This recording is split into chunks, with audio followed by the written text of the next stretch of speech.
जय श्री कृष्णा। राधे राधे। आप सभी का दिन शुभ और मंगलमय हो और भगवान श्री कृष्ण की कृपा आप सब भक्त जनों पर सदा बनी रहे। आज आप सुनिए कार्तिक मास महात्म का अध्याय 12। आज का अध्याय शुभारंभ करने से पहले आपको सुनाते हैं तुलसी माता की कथा। और तुलसी माता की कथा। एक गांव में एक बुढ़िया माई रहती थी। बुढ़िया माई भगवान विष्णु की पक्की भक्त थी। रोज मंदिर जाती, पूजा करती, पूजा करके तुलसी जी की सेवा करती, तुलसी जी को जल से सींचती, परिक्रमा करती, कथा पढ़ती, आरती करती। यह उसके रोज का नियम था। नियम से नहाती। कार्तिक का महीना आया। बूढ़ी माई सुबह 4 बजे उठकर कार्तिक का स्नान करने लगी। रोज नहा धो की मंदिर जाती और वहां पूजा करती, कार्तिक के महात्म्य पढ़ती, कथाएं पढ़ती, जी की सेवा करती। जब भी वह बूढ़ी माई तुलसी के पौधे को सींचती तो तुलसी माता से कहती है, तुलसी माता सत की दाता, मैं तेरा बिरवा सींचती हूँ, मुझे बहू दे, पीले रंग की धोती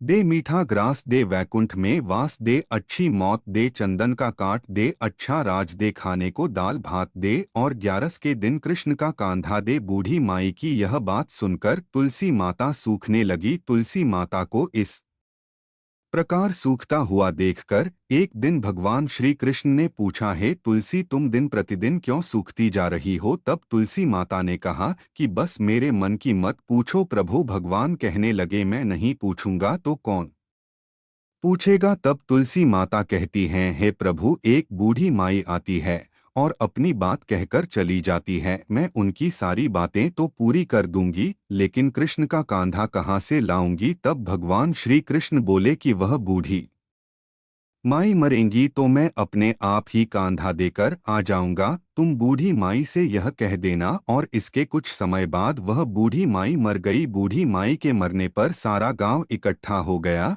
और उनका अंतिम समय आने पर जब उन्हें उठाने लगे तब तो वह बहुत भारी हो गई, जिससे वह किसी से उठाए ना उठ सकी। सभी लोग कहने लगे, यह तो बहुत धर्मात्मा थी, बहुत संस्कारी थी, खूब पूजा पाठ करती थी, कोई पाप तक इन्होंने नहीं किया, फिर यह इतनी भारी कैसे हो गई? तब बूढ़े ब्राह्मण के भेष में वहां भगवान श्री कृष्ण आए और कहने लगे कि भीड़ कैसी है?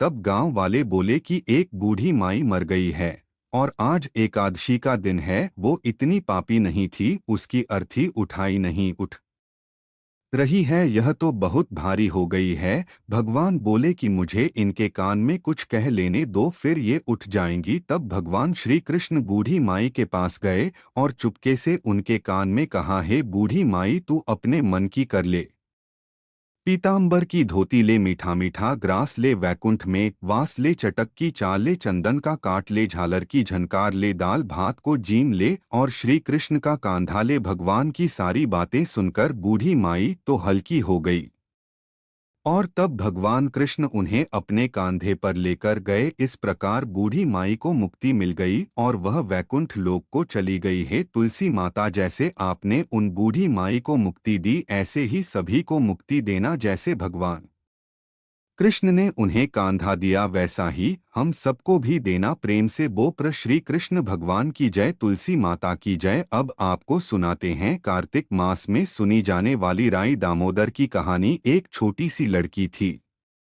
रोज मंदिर जाती थी, पूजा पाठ करती थी। कार्तिक का महीना आया, उस दिन वह मंदिर गई तो देखने लगी बहुत सारी औरतें पूजा कर रही हैं और राई दामोदर की कहानी कह रही है। तो उसने पूछा, यह तुम क्या कर रही हो? तो सब कहने लगी कि कार्तिक का महीना शुरू हो गया है, तो हम सब अब कार्तिक नहाएंगे, रोज सुबह सवेरे आया करेंगे, कार्तिक का स्नान किया करेंगे, महात्म्य और कहानी सुनेंगे। तो वह कहने लगी कि मैं भी नहाऊंगी। सभी लोग अपनी अपनी बात करने लगी। एक बोली कि हम तो गंगा जी जाएंगे, दूसरी बोली कि हम जमुना जी जाएंगे, एक बोली कि मैं तो राई दामोदर भगवान को जी माऊई। तब वह लड़की पूछने लगी कि यह राई दामोदर भगवान कैसे होते हैं? तब वह कहने लगी कि मोर मुकुट, गले में वजती माला और हाथ में पीतांबर ऐसे होते हैं राय दामोदर भगवान। तब वो लड़की अपने घर गई। घर जाकर उसने सुई बनाई और थाल सजाकर मंदिर में आ गई और वहां बैठकर बोली, आओ मेरे भगवान आओ।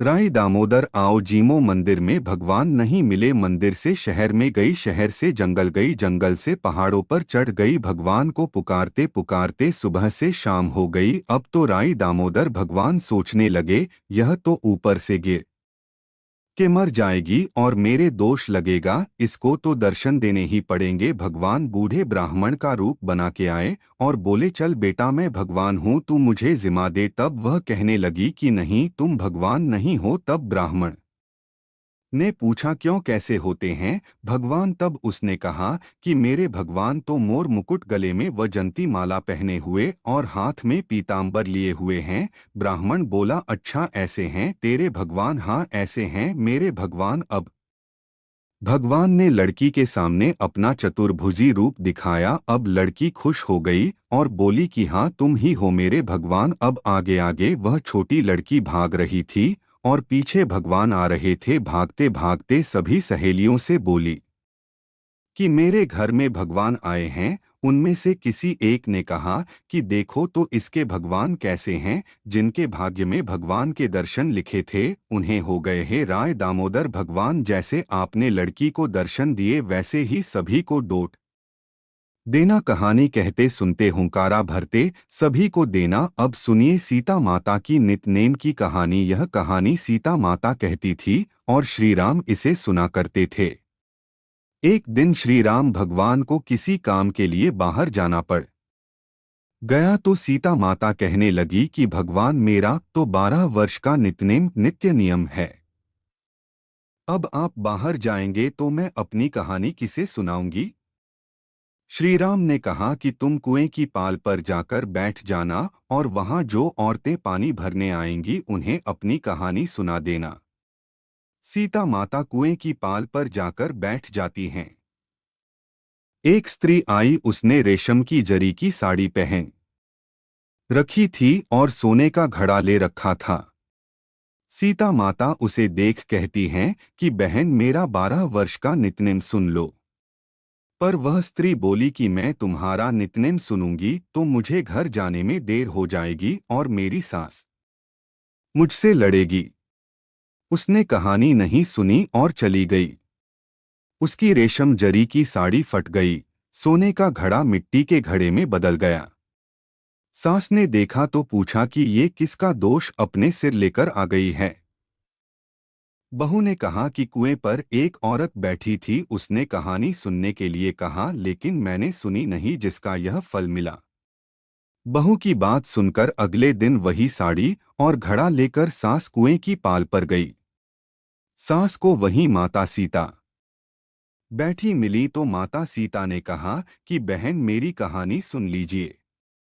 सास बोली कि एक बार छोड़, मैं तो 4 बार कहानी सुन लूंगी।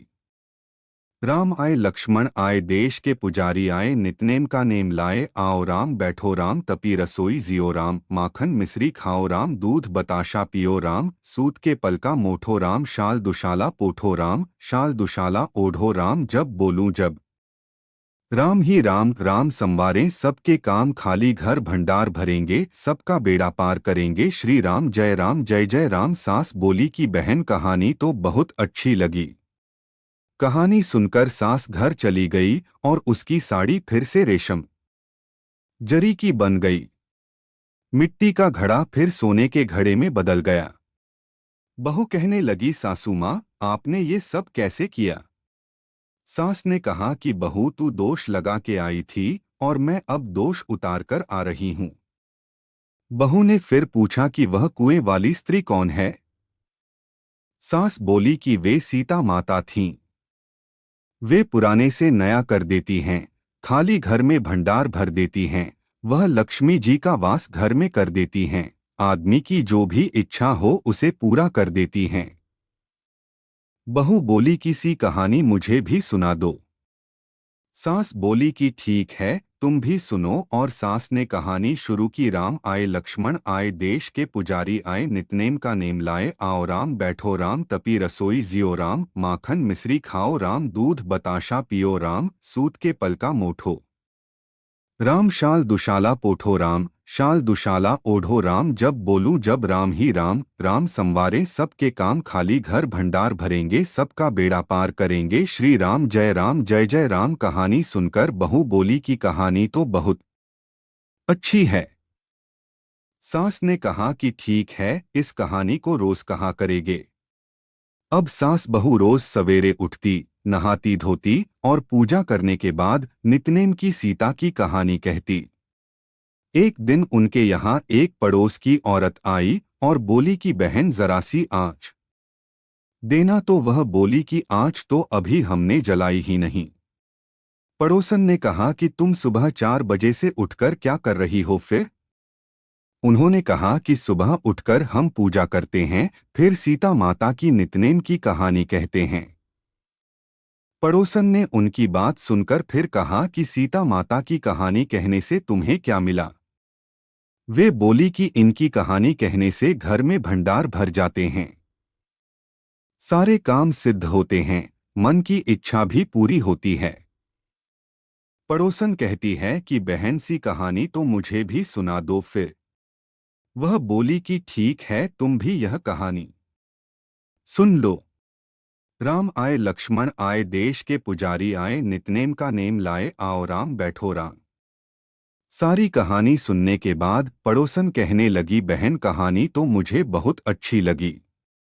अब वह पड़ोसन भी नित्यनेम सीता माता की कहानी कहने लगी।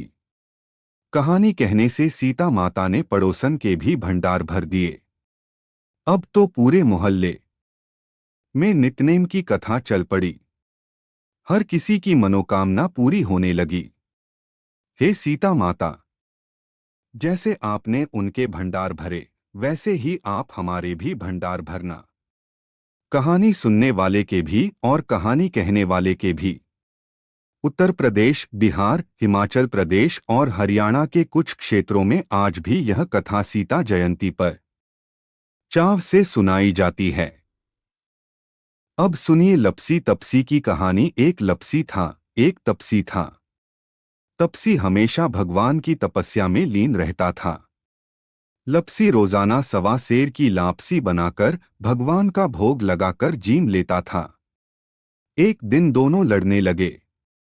तपसी बोला, मैं रोज भगवान की तपस्या करता हूँ इसलिए मैं बड़ा हूँ। लपसी बोला, मैं रोज भगवान को सवा सेर लापसी का भोग लगाता हूँ इसलिए मैं बड़ा। नारद जी वहां से गुजर रहे थे। दोनों को लड़ता देखकर उनसे पूछा कि तुम क्यों लड़ रहे हो?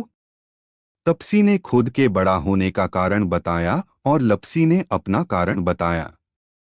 नारद जी बोले, तुम्हारा फैसला मैं कर दूंगा। दूसरे दिन लपसी और तपसी नहाकर अपनी रोज की भक्ति करने आए तो नारद जी ने छुपकर 1.25 करोड़ की एक अंगूठी उन दोनों के आगे रख दी। नारद जी ने तपसी से कहा, तपस्या करने के बाद भी तुम्हारी चोरी करने की आदत नहीं गई, इसलिए लपसी बड़ा है और तुम्हें तुम्हारी तपस्या का कोई फल भी नहीं मिलेगा। तपसी शर्मिंदा होकर माफी मांगने लगा। उसने नारद जी से पूछा, मुझे मेरी तपस्या का फल कैसे मिलेगा? नारद जी ने कहा, यदि कोई गाय और कुत्ते की रोटी नहीं बनाएगा तो फल तुझे मिलेगा। यदि कोई ब्राह्मण को भोजन करवाकर दक्षिणा नहीं देगा तो फल तुझे मिलेगा। यदि कोई साड़ी के साथ ब्लाउज नहीं देगा तो फल तुझे मिलेगा।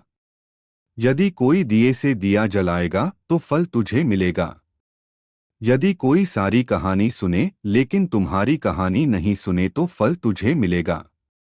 उसी दिन से हर व्रत कथा कहानी के साथ लपसी तपसी की कहानी भी सुनी और कही जाती है। अब सुनिए आज का कार्तिक मास महात्म में अब तक की कथाओं को भक्ति पूर्वक सुनने के बाद राजा पृथु ने देवर्ष नारद जी से कहा, हे देवर्षि, आप सर्व ज्ञाता है और मैं अज्ञानी हूँ। अब आप कृपा करके संतान वृद्धि और सुख संपत्ति देने वाली महाविद्या, महामाया, महामेधा, महास्मृति, महामोहा, महादेवी, महाईश्वरी और सर्व ईश्वरी अहोई देवी की उत्पत्ति और इनका व्रत कब और कैसे किया जाता है, इस बारे में हमें विस्तार पूर्वक बताइए। महाराज पृथु द्वारा इस प्रकार प्रार्थना किए जाने पर नारद जी एक प्राचीन कथा सुनाते हुए बोले, हे राजन, एक समय कलिकाल में बड़ा भारी दुर्भिक्ष अर्थात अकाल पड़ा। भीषण अकाल और महामारी फैलने से अनेक व्यक्तियों की अकाल मृत्यु हो गई। तब सब लोग इस विपत्ति से मुक्ति पाने का उपाय सोचने लगे। अंत में निश्चय करके सबने कार्तिक कृष्ण सप्तमी को उपवास रखा। व्रत के प्रभाव से सायकाल चामुंडा देवी हाथ में नर मुंड लिए प्रकट होकर कहने लगी, मैं रुद्र सहित विहार करने के लिए यहाँ आई हूँ, परंतु समस्त संसार में पाप छाया हुआ है। ब्राह्मण वेदहीन, क्षत्रिय सामर्थ्यहीन और वैश्य तथा शूद्र धर्महीन हो गए हैं। स्त्रियों ने पातिव्रत्य धर्म छोड़ दिया है, इसलिए सभी लोगों को अहोई का व्रत रखना चाहिए। कार्तिक कृष्ण सप्तमी और अष्टमी को केवल रोगियों को छोड़कर शेष सभी स्त्री पुरुष सारे दिन भोजन न करके स्त्रियों ने पातिव्रत्य धर्म छोड़ दिया है, इसलिए सभी लोगों को अहोई का व्रत रखना चाहिए। कार्तिक कृष्ण सप्तमी और अष्टमी को केवल रोगियों को छोड़कर शेष सभी स्त्री पुरुष सारे दिन भोजन न करके सायकाल अहोई देवी का पूजन करें। अहोई देवी मेरा ही नाम है, इसलिए सभी व्यक्ति अहोई पूजन को मेरा ही पूजन मानकर भक्ति भाव से करें। अहोई अष्टमी पूजन का विधान बताते हुए चामुंडा देवी ने कहा, सभी व्यक्ति अपने घरों को गोबर और मिट्टी से लीप कर साफ करें, फिर लाल, पीला, हरा या सफेद रंगों से द्वार पर मेरी मूर्ति बनाएं और स्वादिष्ट पकवान बनाकर मेरी पूजा करें। जब चामुंडा देवी यह कह रही थी, तभी एक स्त्री कहने लगी कि हे माता, हम नीच लोगों का कर्तव्य भी बतलाइए। तब देवी ने कहा, तुम लोग भी मेरे भक्त हो, सो सब लोग मेरा पूजन करके तुम्हारी संतानों को पूजेंगे, तभी उनकी पूजा सफल होगी। मेरी पूजा के बाद कुम्हार और मालिन की भी पूजा होगी। ऐसा कहकर चामुंडा देवी अंतर्ध्यान हो गई। सभी व्यक्तियों ने चामुंडा देवी के कहे अनुसार व्रत और पूजन किया तो सबके संकट दूर हो गए और फिर सारा संसार सुखपूर्वक रहने लगा। अहोई अष्टमी की कथा सुनने के पश्चात राजा पृथु ने देवर्षि नारद से पूछा, हे ऋषिवर, महीनों में कार्तिक और तिथियों में एकादशी को सर्वश्रेष्ठ क्यों माना गया है? कृपा करके यह भी बतलाइए। तब नारद जी कहने लगे, हे राजन, एक बार यही प्रश्न सत्यभामा जी ने भगवान श्री कृष्ण से पूछा था। भगवान श्री कृष्ण ने जो उत्तर सत्यभामा जी को दिया था वही मैं तुमसे कहता हूँ, ध्यानपूर्वक सुनिए। एक समय सत्यभामा जी ने श्री कृष्ण जी से पूछा कि हे प्राणनाथ, जब सभी मास और तिथियां बराबर है, तब कार्तिक मास और एकादशी तिथि को क्यों सर्वोत्तम माना गया है? तब श्री कृष्ण जी कहने लगे, हे प्रिय, शंख नामक एक दैत्य समुद्र का पुत्र था। वह दैत्य इतना बलवान था कि उसने इंद्र आदि देवताओं को स्वर्ग से निकालकर उनका स्थान स्वयं ले लिया। सब देवता उससे भयभीत होकर अपने बाल बच्चों सहित पर्वत की कंदरा में चले गए। तब वह दैत्य सोचने लगा कि मैंने देवताओं का स्थान तो ले लिया, लेकिन वे जीते नहीं गए हैं। ऐसा लगता है कि देवता वेद मंत्रों से बलशाली हैं, इसलिए अब मुझे मंत्रों सहित वेदों का भी हरण कर लेना चाहिए। जब उसने ऐसा विचार किया तो वेद भी डर के मारे समुद्र में जाकर छिप गए। ब्रह्मा आदि सभी देवताओं ने संसार को वेद विहीन देखा तो सभी देवी देवता भगवान विष्णु की शरण में गए। शेष शैया पर भगवान को निद्रा मग्न देखकर सभी देवता उन्हें जगाने के लिए स्तुति और भजन, कीर्तन और गायन आदि क्रियाएं करने लगी। भगवान विष्णु के जाग जाने पर सभी देवताओं ने आह्वान, आसनपाद, अर्घ, आचमन, स्नान, वस्त्र, यज्ञोपवीत, चंदन, पुष्प, धूप, दीप, नैवेद्य, पान, परिक्रमा और नमस्कार करके भगवान का षोडश उपचार पूजन किया। तब विष्णु भगवान प्रसन्न होकर देवताओं से कहने लगे, हे देवता, मैं तुमसे प्रसन्न हूँ, इसलिए शंख आदि दैत्यों को मारकर मैं चारों वेदों को शीघ्र ही ले आऊंगा। परंतु आज से वेद 20 मंत्रों सहित कार्तिक मास में जल में निवास करेंगे, इसलिए कार्तिक के महीने में जो कोई भी जल में स्नान करेगा उसको यज्ञ करने के समान फल प्राप्त हो जाएगा और उसके समस्त विघ्न भी दूर हो जाएंगे। हे देवताओं, आज एकादशी के दिन आप सबने मुझ जगाया है, इसलिए सब तिथियों में कार्तिक शुक्ल एकादशी की मान्यता सबसे अधिक होगी। वस्तुतः कार्तिक और एकादशी का व्रत मुझे अत्यंत प्रिय है। आगे की कथा सुनाते हुए देवर्षि नारद जी ने कहा, हे राजन, ऐसा कहकर भगवान मत्स्य अर्थात मछली का रूप धारण करके विंध्याचल में निवास कर रहे महर्षि कश्यप जी की अंजलि में आ गए। कश्यप जी ने उनको एक कमंडल में डाल दिया। जब कमंडलू भर गया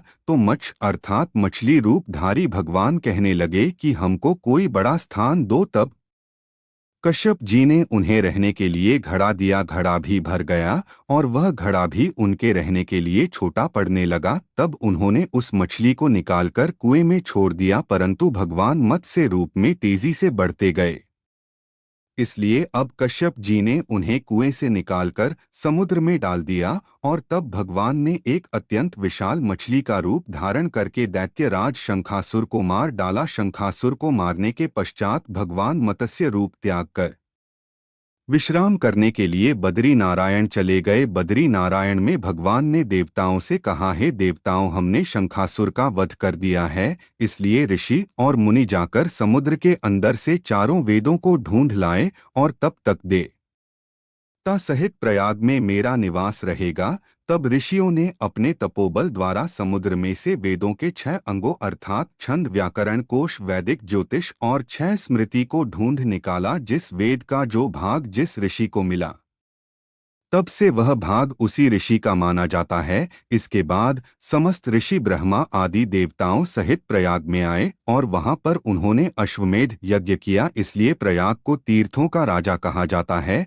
प्रयागराज में स्नान, दान और यज्ञ आदि करने वालों के जन्म जन्मांतर के पाप समूल नष्ट हो जाते हैं और वे मोक्ष के अधिकारी बन जाते हैं। इसमें तनिक भी संदेह नहीं। राजा पृथु को इतना वृतांत बताकर देवर्ष नारद जी फिर से कुछ क्षणों के लिए मौन हो गए। हरे कृष्णा। आज के अध्याय में इतना ही। इसके आगे का वृतांत आप सभी अगले अध्याय में सुनिएगा। अब सुनिए श्री तुलसी चालीसा। जय जय तुलसी भगवती सत्यवती सुखदानी, नमो नमो हरि प्रेसी श्री वृंदा गुण खानी, श्री हरि शीश रजनी देहो अमर वर अम्ब जनहित, हे वृंदावनी अब न करहु विलंब। धन्य धन्य श्री तुलसी माता, महिमा अगम सदा उतिगाता। हरि के प्राण हो से तुम प्यारी, हर ही हेतु कीन हो तप भारी। जब प्रसन्न है दर्शन दीन हो, तब कर जोरी विनय उसकी हो। हे भगवंत कंत मम हो, दीन जानी जन छाड़ छोहो। सुन लक्ष्मी तुलसी की वाणी, दीन हो शाप कद पर आनी। उस अयोग्य वर मांगन हारी हो, विटप तुम जड़ तनु धारी। सुनी तुलसी पपयोते ही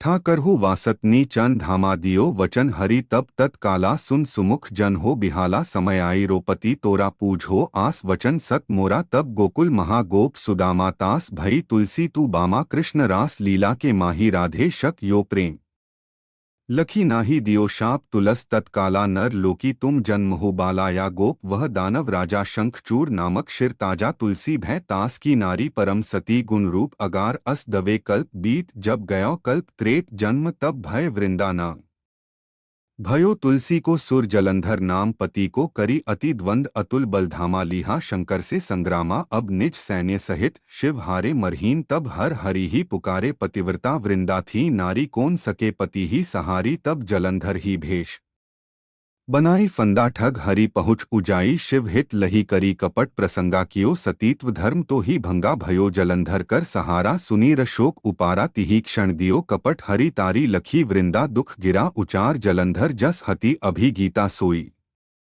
रावण तस हर ही सीता, अस प्रस्तर सम हृदय तुम्हारा। धर्म खंडी ममपति ही सहारा, यही कारण लही शाप हमारा। होवे तनु पाषाण तुम्हारा, सुनी हरि तुरत ही वचन उचार दियो। शाप बिना विचारी लखी न निज करत्ती, पति को चलन हियो।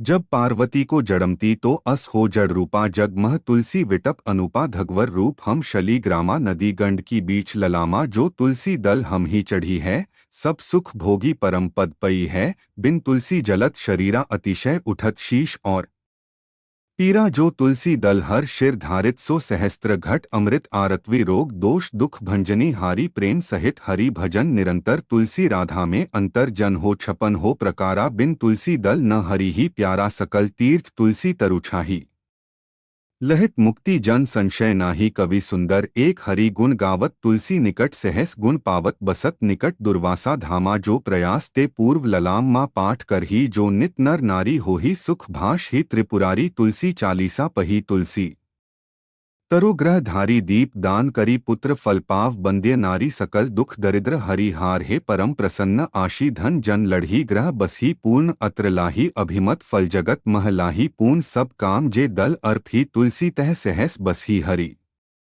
राम तुलसी महिमा नाम लख तुलसी ही सूत सुख राम मानस चालीसा रच्यो जगमह तुलसीदास तुलसी चालीसा समाप्त प्रेम से बोलिए तुलसी माता की जय। अब आप सुनिए तुलसी माता की आरती। तुलसी महारानी नमो नमो हरि की पटरानी नमो नमो तुलसी महारानी नमो नमो धन तुलसी पूरण तप कीनो शालिग्राम बनी पटरानी नमो नमो तुलसी महारानी नमो नमो हरि की पटरानी नमो नमो जाकी पत्र मंजरी कोमल श्रीपति का कमल चरण लपटा नहीं नमो नमो तुलसी महारानी नमो नमो हरि की पटरानी नमो नमो कौन से महीने भई रानी तुलसा कौन से महीने हुई हरियाली नमो नमो कौन से महीने हुई तेरी पूजा कौन सा महीने हुई पट रानी नमो नमो तुलसी महारानी नमो नमो हर की पट रानी नमो नमो आषाढ़ मास में बोई रानी तुलसा सावन मास में हुई हरियाली नमो नमो तुलसी महारानी नमो नमो कार्तिक मास में हुई तेरी पूजा मंग सिर मास में हुई पटरानी नमो नमो तुलसी महारानी नमो नमो धूप दीप नैवेद्य आरती पुष्पन की वर्षा